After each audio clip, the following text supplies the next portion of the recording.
Bom dia a todos, eu sou o professor André Fontinelli, estou falando diretamente aqui do QG do Enem para todo o Brasil. Esse é o nosso último encontro, né, o último momento para a gente tentar passar umas dicas para a prova de amanhã, prova da UERJ, e eu trouxe aqui 4 questões para a gente resolver nessa aula, para a gente revisar um pouquinho de números complexos, de polinômios, de probabilidade. Vou falar uma questão também sobre binômio de Newton, então acompanhe aí as questões com a gente. De começo eu já desejo logo uma boa sorte para todo mundo na prova de amanhã. Então vamos para a nossa última revisada, e a primeira questão aí é sobre números complexos. Pode jogar aqui na tela para mim, por favor? Está aí o enunciado, pessoal. No jogo Batalha Complexa, são dados 2 números complexos Z e W, chamados mira e alvo, respectivamente. O tiro certeiro de Z em W é o número complexo T, tal que TZ é igual a W. Vai ter uma figurinha explicando isso, segura um pouquinho aí. Ó. Então tá lá, ó, você tem um desenho, tem 2 números complexos, um Z aí no primeiro quadrante, tem uma informação sobre ele aí dizendo que o módulo é igual a 2, dizendo que o ângulo ali é 30, e tem outro número complexo ali embaixo, que é o W, e está dizendo que o módulo dele vale 4, e tem um outro ângulo ali informado também. Já já a gente vai voltar na figura para falar sobre isso. A pergunta é a seguinte, ó, considere a mira Z e o alvo W indicados na figura acima. E a pergunta é, determine o tiro certeiro de Z em W. Então, bom, antes da gente entrar na resolução da questão, vamos lembrar aí, né, o que é essa expressão, o tiro certeiro de Z em W. Isso já apareceu no momento anterior, se a gente voltar ali no slide, tá lá, ó, o tiro certeiro de Z em W é o número complexo T, então, na verdade, é esse Tzinho aí, ó, que nós estamos procurando, tal que T vezes Z é igual a W. Então, repara que tem uma equação aí para ser resolvida, uma equação envolvendo 3 letras, só que delas, 2 são dadas no problema. Esse Z que está aqui, ó, é um dado, está lá na figura, a gente vai voltar. Esse W aqui também é um dado. Significa que essa equação tem uma única incógnita, que é o T.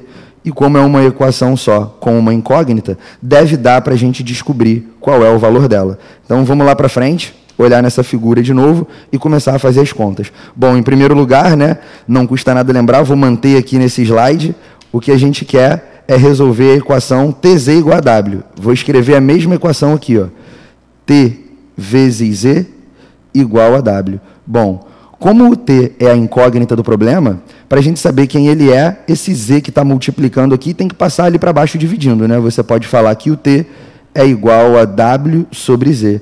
Significa, pessoal, que mais do que dizer que essa questão aí é uma questão sobre números complexos, a gente está tratando de um tópico particular dessa matéria, que é a divisão entre números complexos.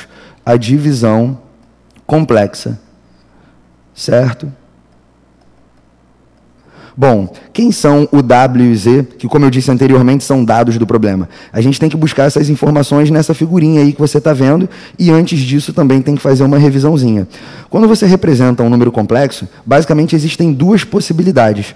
Ou você representa na chamada forma algébrica, ou você representa na forma trigonométrica. Vamos lembrar isso daqui. Digamos que você tem um número complexo Z no plano. Se você souber quem é a parte real desse número complexo, A, e a parte imaginária desse número complexo, B, você pode representar esse número complexo escrevendo Z igual a mais BI. E esse modo de representar, como eu disse anteriormente, tem um nome. Essa é a chamada forma algébrica de se representar um número complexo.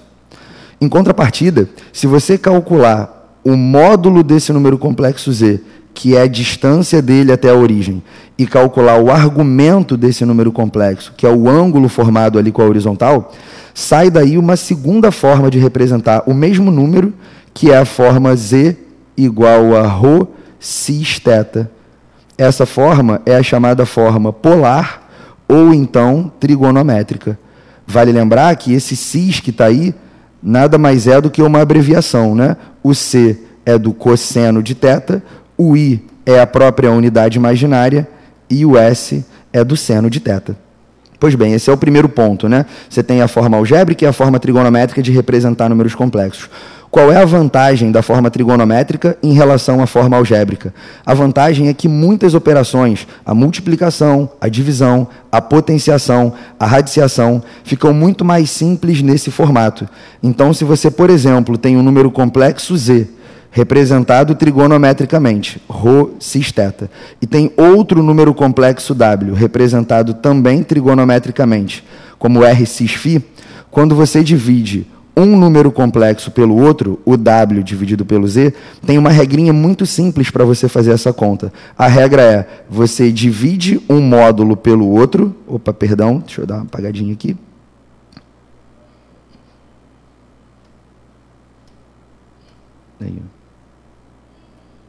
Aí. Você divide os módulos e subtrai os argumentos. Os ângulos φ e θ são subtraídos. Então, lembra aqui, né? Você divide os módulos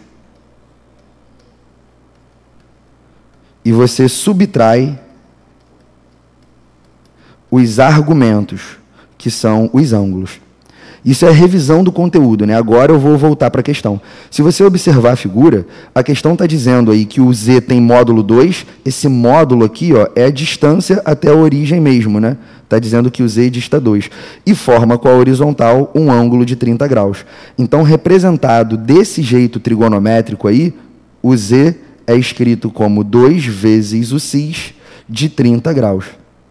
No caso do W, tem uma armadilha aí nessa figura, galera. Você tem que tomar cuidado. Está sendo dito aí que o módulo dele é igual a 4, da mesma forma que o módulo do Z é igual a 2. Então, essa distância do W até a origem é igual a 4. Agora, você não pode se deixar enganar por esse ângulozinho de 30 graus.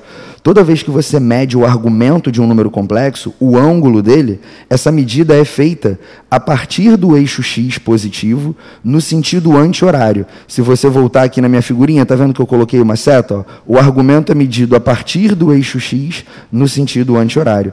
Significa que lá na nossa figura, voltando, o argumento do W não é esse 30 graus que você está vendo. Você mede a partir do eixo x real e dá esse voltão aqui, ó. Esse é o argumento. Então, na verdade, esse 30 só está aqui para te auxiliar. Se a gente sair do eixo x e for percorrendo os quadrantes, você tem 90 graus no primeiro, mais 90 no segundo, mais 90 no terceiro. Se a gente completasse o terceiro quadrante, nós teríamos andado aqui 270 graus. Como você tem esse chorinho de 30 aqui que não foi percorrido, então o argumento desse W, na verdade, é 240 e não 30. Então, na forma trigonométrica, esse W se escreve como 4 vezes o cis de 240 graus. Então, agora que você sabe direitinho quem é o W e sabe direitinho quem é o Z, a gente pode efetuar a divisão complexa numa boa.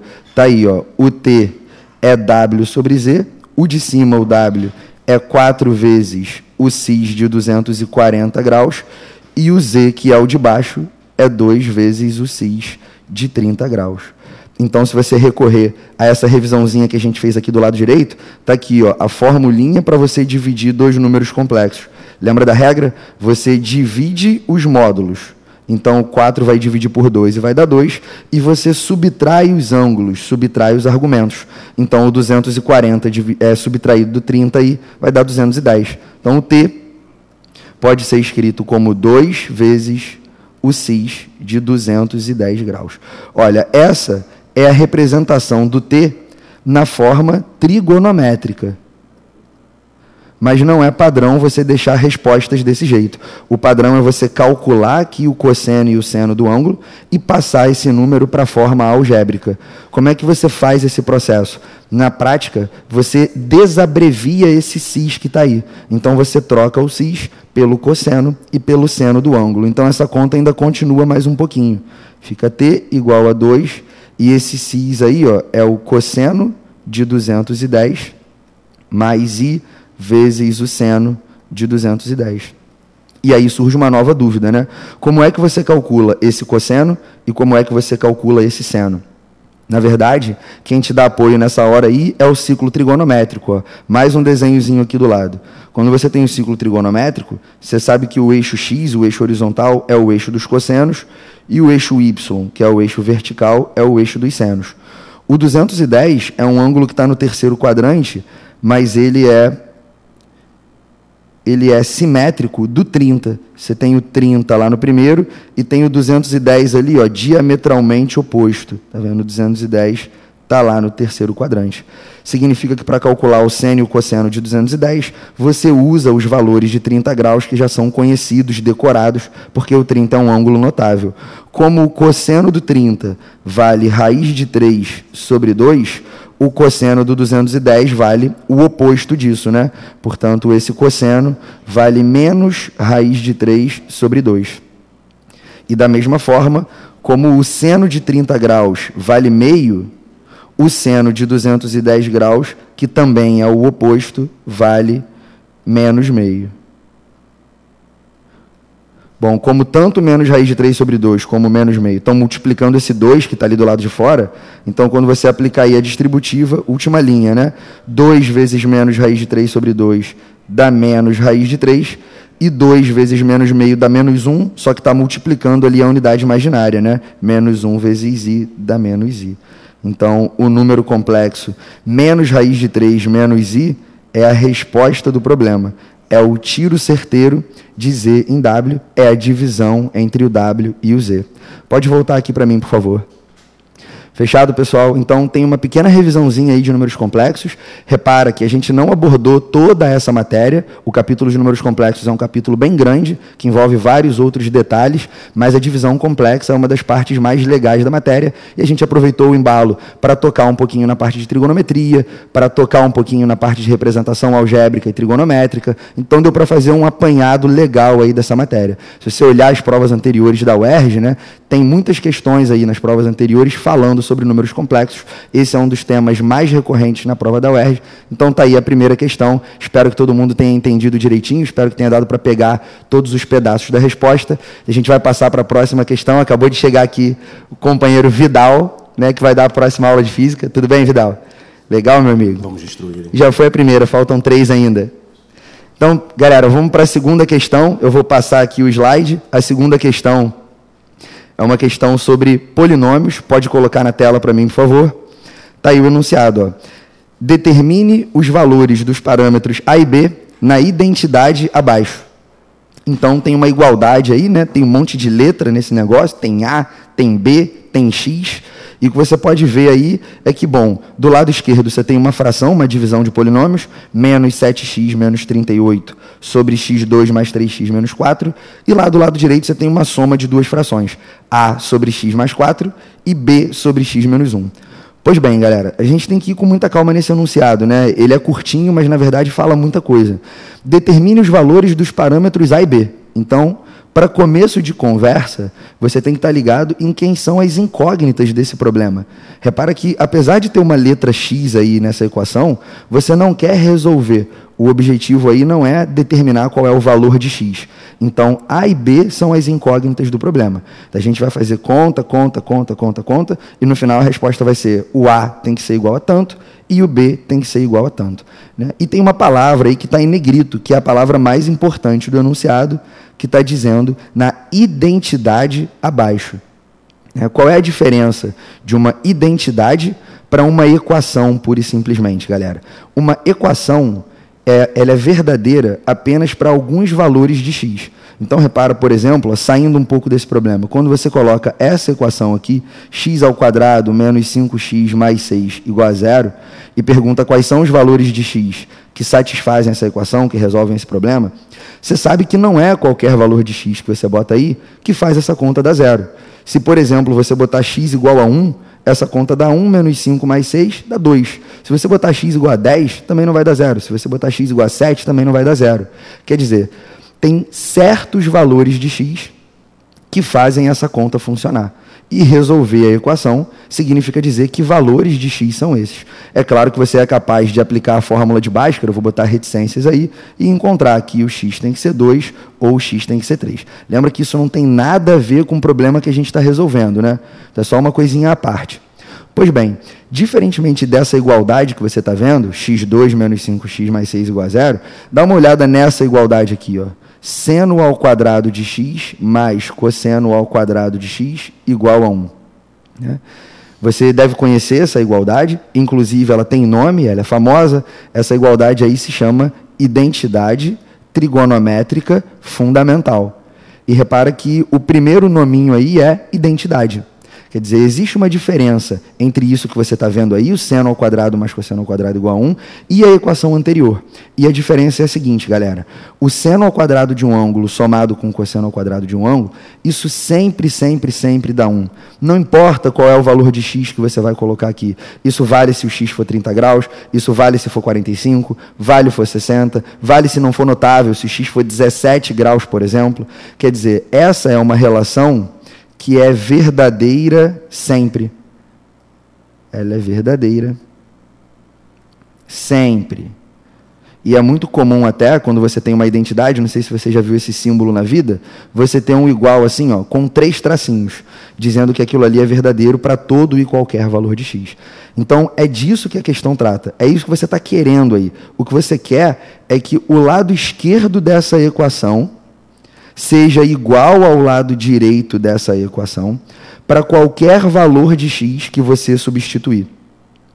É claro que, como tem denominadores aí, dá para ver, por exemplo, que o x não pode ser menos 4, porque senão esse denominador aqui ó, dá 0. Dá para ver que o x não pode ser 1 também, porque senão esse outro denominador aqui dá 0. Mas quando a gente diz qualquer valor de x, é qualquer valor de x possível, né? Então, o que eu quero é que essa igualdade seja válida para qualquer x possível. É disso que a gente está falando. E aí, bom, para isso acontecer, o A e o B eles não vão poder ser caras quaisquer. O A e o B vão ter que ser números especiais. E é em busca desses dois carinhas que a gente vai.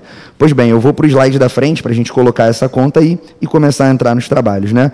Do lado esquerdo, você tem menos 7x, menos 38, voltando aí, ó, sobre x2 mais 3x menos 4. Vamos lá do lado direito.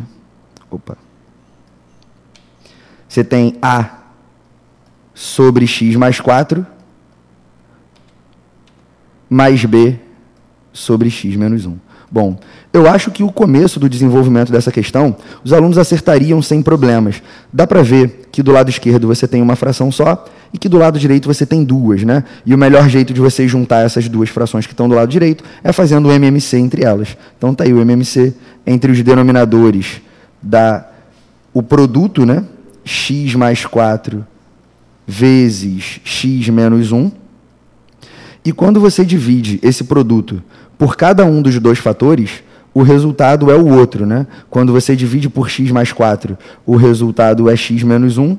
E quando você divide por x menos 1, o resultado é x mais 4. Bom, depois disso, você multiplica isso lá em cima, né? Então, o A fica multiplicado por esse x menos 1 e o B fica multiplicado por esse x mais 4. E lá do lado esquerdo fica tudo como estava, né? Menos 7x menos 38. E o denominador ali, ó, x2 mais 3x menos 4. Até aí nada demais, né? Pois bem, a coisa começa a ficar legal quando você percebe que o produto desses dois fatores que estão aqui no denominador do lado direito dá exatamente o denominador do lado esquerdo. Quer dizer, essa conta x mais 4 vezes x menos 1, se você fizer a distributiva, isso dá x ao quadrado menos x mais 4x menos 4, que é igual a x2 mais 3x menos 4. Então, você vê que os denominadores são iguais, né? Quando você escreve desse jeito, ó, menos 7x menos 38 sobre x2 mais 3x menos 4. E do outro lado, lá, ó, já multiplicando ax menos a mais bx mais 4 sobre o mesmo denominador, x2 mais 3x menos 4, então dá para tirar uma conclusão bem legal daí, que é a seguinte: em primeiro lugar, você tem duas frações iguais. Em segundo lugar, os denominadores são iguais. Então, a conclusão óbvia é que essa igualdade aí só pode ser verdadeira se os numeradores forem iguais também. Então, nesse momento, ó, os numeradores eles devem ser necessariamente iguais. E eu acho que é a partir desse ponto aí que o pessoal ia começar a se embolar. Quando você iguala os numeradores, galera, você fica com um troço assim, ó. Menos 7x menos 38 igual a AX menos A mais BX. Opa, eu esqueci aqui do B, né? Mais 4B. Foi mal aí, dei uma erradinha na conta. E quando você olha para essa equação do jeito que está, você vê que tem 3 letras aí, tem 3 incógnitas, né? Em geral, você não consegue resolver um problema quando o número de incógnitas supera tanto assim o número de equações. Se você pensar nisso aí como um sistema, tá um troço indeterminado. Aí você tem que lembrar muito de qual é o objetivo nessa questão. Você não quer saber quem é o x aí, na verdade você quer que o x possa ser qualquer número, você está muito interessado em determinar o a e o b. Lembra que eu falei que uma palavra muito forte nesse problema é a palavra identidade. A gente conversou um pouquinho sobre isso no slide anterior. Para você ter uma identidade entre 2 polinômios, eles têm que ser do mesmo grau e têm que ter coeficientes iguais. Deixa eu dar uma lembradinha nisso aqui no slide que a gente está atualmente. Então, ó, um OBS teórico é o seguinte, ó, identidade entre polinômios.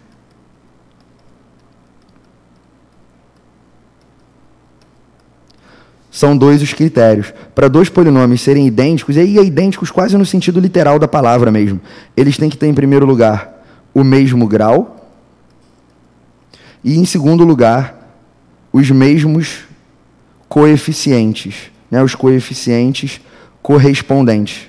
Coeficientes. Bom, ainda não está claro, né, que dos 2 lados dessa equação aí você tem polinômios, mas você pode arrumar isso que você está vendo. Do lado esquerdo não tem nada para fazer, é menos 7x menos 38 mesmo. Agora, do lado direito dá para dar uma arrumadinha. Se você juntar as parcelas que têm x, né, e as parcelas que não têm x. Repara que tem um termo aí que é do primeiro grau, se você colocar o x em evidência, você tem o a mais b vezes x, fechado, dá o ax a primeira multiplicação e o bx a segunda. E se você juntar os termos que não tem x, é como se fosse a parcela independente, 4b menos a. Tá aí. Agora sim, né? Quando você olha para o lado esquerdo dessa equação, o que tem aqui é um polinômio do primeiro grau. E quando você olha para o lado direito dessa equação, embora cheio de parâmetros, embora cheio de letras, o que você tem aí é um polinômio do primeiro grau também. E como a questão falou em identidade, essa igualdade aqui, lembra, né? Ela é resultado lá do começo do processo. A gente veio da equação original do problema e chegou até aqui. Se eu quero que isso seja uma identidade, né? Se eu quero que isso valha, lembra do 3 tracinhos? Para todos os valores possíveis de x, então, na verdade, o que eu quero é que esses 2 polinômios tenham os mesmos coeficientes. Significa que o carinha que está multiplicando o x aqui, ó, que é o menos 7, ele tem que ser igual ao carinha que está multiplicando o x lá, que é o a mais b. E da mesma forma, o carinha independente desse lado aqui, que é o menos 38, ele tem que ser igual também ao carinha independente lá do lado direito, que é o 4b menos a. Então, repara que, apesar de você ter uma equação só, dela saem 2 equações, no sentido de que você tem essas comparações para fazer. O coeficiente do x do lado esquerdo tem que ser igual ao coeficiente do x do lado direito, então o a mais o b tem que ser igual ao menos 7, que você está vendo lá, e da mesma forma, o termo independente do lado direito tem que ser igual ao termo independente do lado esquerdo. Então você tem uma segunda equação, que é 4b menos a igual a menos 38. Então, repara que aconteceram várias coisas legais aqui.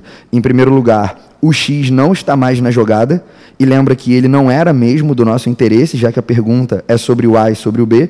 E agora, ao invés de ter uma equação só, com 3 letras, que nem a gente tinha antes, a gente tem aqui um sistema com 2 equações e com 2 incógnitas.